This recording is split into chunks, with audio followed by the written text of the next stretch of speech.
Watch how the third quarter goes down. At least they called this one. A'ja Wilson creams Lexie Hull like she did 5 times in game 1. Peggy Hammock get 15 calls in a row and one goes another way and she starts screaming and crying. A'ja Wilson doesn't like Lexie Hull. She's always pushing her, but that's an illegal screen, and then Lexie Hull gets called. Game 2 wasn't lost by the Indiana Fever. It was taken from them. The Las Vegas Aces didn't outplay them. They were propped up by a refereeing performance that bordered on sabotage. 41 fouls, 16 in a single quarter, turned a playoff contest into a demolition derby. While A'ja Wilson's stat line was laundered into a story of dominance, Lexie Hull was playing through a back injury from game 1. This wasn't strategy, it was a street fight sanctioned by whistles. So how did the Fever even survive it? And what happens when the war moves to Indiana? Declare your loyalty to the Fever. Comment, let's go Lexie, let's go. I mean, it feels like a physical game every game. Feels like it's been a physical season. But yes, I think, I feel like I've been on the ground a little bit more this series so far. But we just keep getting back up, so that's all you can really say. Forget how Indiana won game 1. The real question is how it was even possible to enter the champion's den, face a hostile crowd and a slanted whistle, and walk out with a statement win is the stuff of legends. This wasn't just a victory, it was an ambush. The Fever arrived with the quiet deadliness of a team on a mission. Kelsey Mitchell immediately set Vegas ablaze, dropping a playoff career-high 34 points and silencing any notion of an easy series. Every time the Aces pushed, Indiana absorbed the blow and countered with surgical precision, refusing to let the game spiral. And their superstar MVP A'ja Wilson. She was trapped in a defensive cage, held to a miserable 6 makes on 22 attempts. 6. That was the story. One team's discipline masterclass against a powerhouse that was utterly dismantled on its own floor.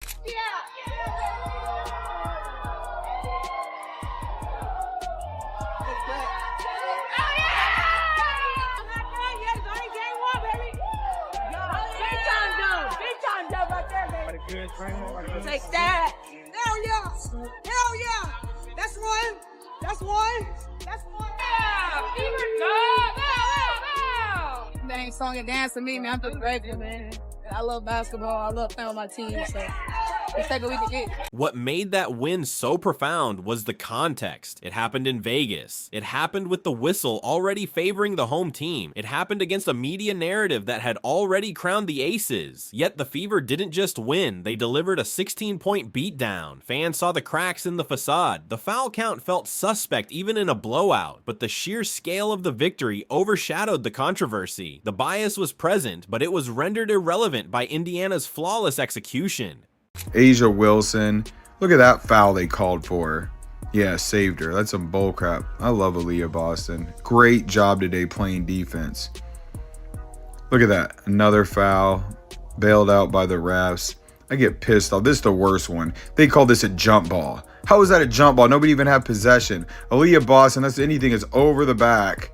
Not a jump ball. That humiliation was a declaration of war. A 16-point loss at home lit a fire under the Aces. Game 2 was their retaliation. The only question was how far they would go, and at what cost. Was the rematch even basketball, or was it just mayhem that the officials decided to call a game?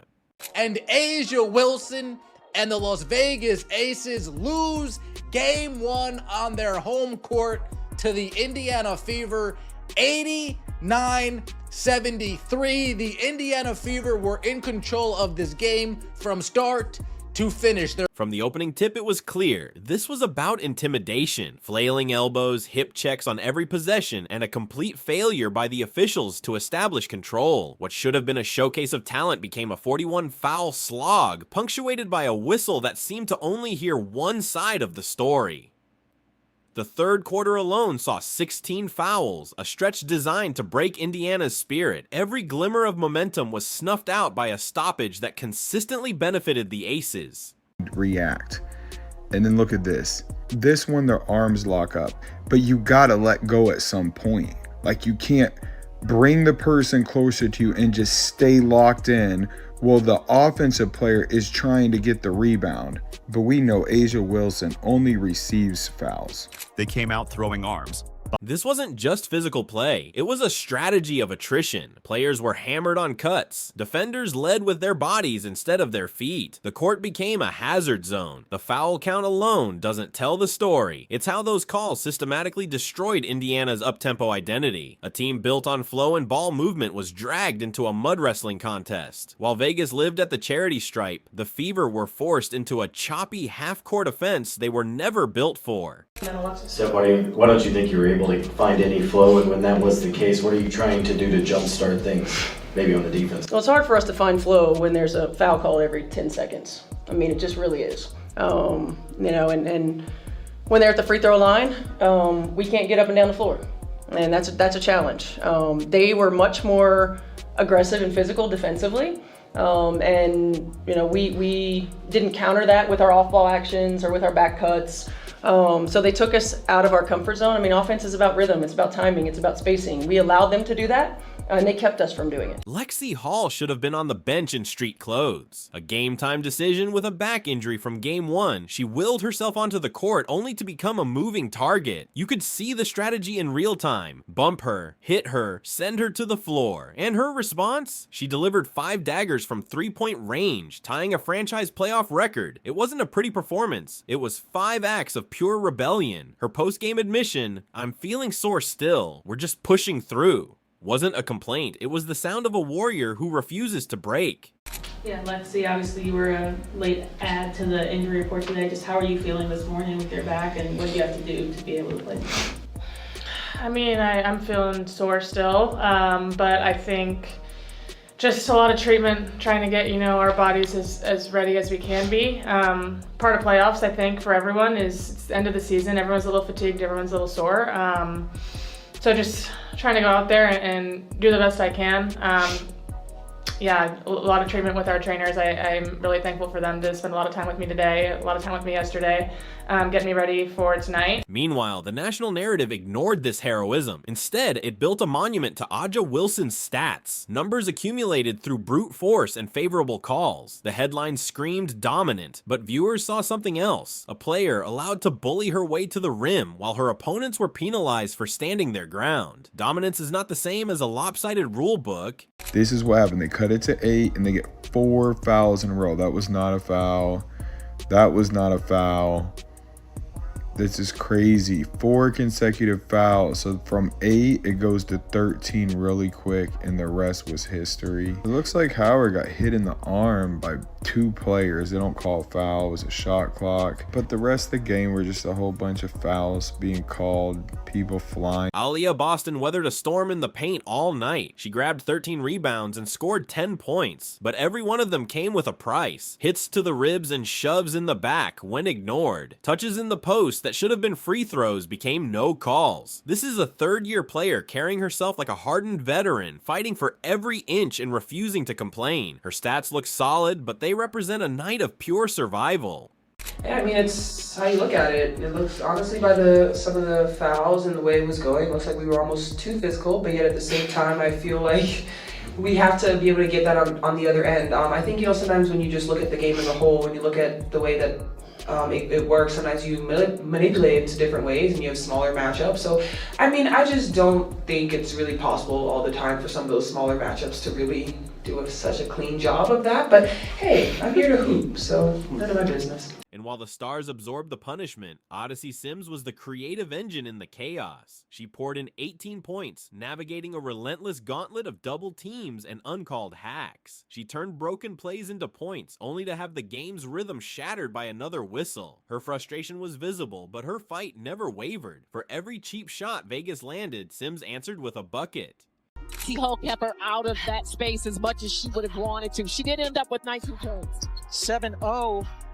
Ace's run has been stopped. Sims in. The truth of Game 2 isn't that Indiana failed, it's that they were prevented from competing on equal terms. The heart was there, in Hall's defiance, Boston's resilience, Sims's creativity, but every surge was beaten back by a whistle or a shove. The Aces didn't expose a weakness, they exploited a loophole in the rulebook and rode it to a win. The question isn't how the Fever lost, but what they can do when the game is this tilted. If Vegas needed both the officials and overwhelming physicality to win, what was their actual tactical plan to stop Kelsey Mitchell? Steph, on that note, with Kelsey just having a little bit of a, they were able to contain her a little bit more. How did you feel like they were able to be successful in that regard? I mean, the physicality won. She's like a little pinball, I know that the museum's right down the street, so sometimes I feel like she's getting pinged around everywhere. That was their plan B. If the whistles weren't enough, the Aces decided to smother Mitchell with pure physicality. After her 34-point explosion, she became a marked woman. Her point total plummeted to 13, not because she went cold, but because she was under assault. The Aces' goal was simple: suffocate her. The physicality's out of control, that's for sure. I mean, you can bump and grab a wide receiver in the NFL for those first 5 yards, but you can do it in the W for the whole half court. You put two hands on somebody like that, it should be an automatic foul. They have the freedom of movement. Freedom of movement. There's no freedom. And I'm not saying that we're not fouling too. I'm not saying that. I'm saying it's out of control. They bracketed her with defenders, face guarding her from baseline to baseline. Every cut was a collision. Every screen was met with a violent hedge. This one adjustment crippled the Fever's offense. Instead of Mitchell dictating the flow, the ball was forced into clogged lanes. By the time she found a sliver of space, the shot clock was screaming. It was a smart tactic, but one that blurred the line between tough defense and a physical assault. Now the starting point guard, and here's Hull, an early test. Great sign because her shooting has been off. Yes. Mitchell. Short. Hull with another offensive rebound, turn, shoot, scores. 2 of their last 3. Hull again, yes. Oh, You found it. The ultimate irony? Even Becky Hammon complained about the physicality afterward. The coach of the team that benefited from it all night decried how rough it got. That hypocrisy reveals everything. This victory wasn't just a tactical masterpiece. It was a win manufactured by chaos. Inside, Aaliyah Boston continued to battle, but Vegas smartly stretched the floor to pull her out of the paint, creating mismatches. And still, they had no answer for Lexie Hull, the injured warrior who tied a playoff record. Her performance was proof that no matter the odds, Indiana's spirit is unbreakable. Fever run still. Lexie Hull has scored the last 6 points for Indiana with a couple of threes. Mitchell, good look. And she got it. Kelsey Mitchell in that first half had 9 points, but was just 1 of 5 from 3-point range. It was Lexie Hull doing the damage from 3, and now she's doing a Kelsey Mitchell imitation. The night. Sims gets the roll. So Vegas got their win. They executed their plan, leaned on the whistle, and evened the series. But now, the entire landscape changes. The next battle isn't in Vegas, it's in Indianapolis. And the Aces aren't just facing a team anymore. They're facing 17,000 fans who have seen the injustice and are ready to become a force of nature. If I could just ask you to look forward to this series going to your home court in Indianapolis, how much is that really going to make a difference in this series, and how much does it mean to you guys to have that home court advantage? Yeah, I think it's going to be great. Our fans, they show up and they show out, and so for us just using that, our own energy, but also using the energy in the crowd, I think it's going to be really great for us. What happens when a team that has been brutalized, cheated, and pushed to its breaking point finally comes home? The Indiana Fever are about to answer that question as the series shifts to Gainbridge Fieldhouse. After 2 games defined by a hostile environment and questionable officiating, the power dynamic is about to flip. The Fever are finally in their fortress, where every bucket will be met with a deafening roar instead of indifference.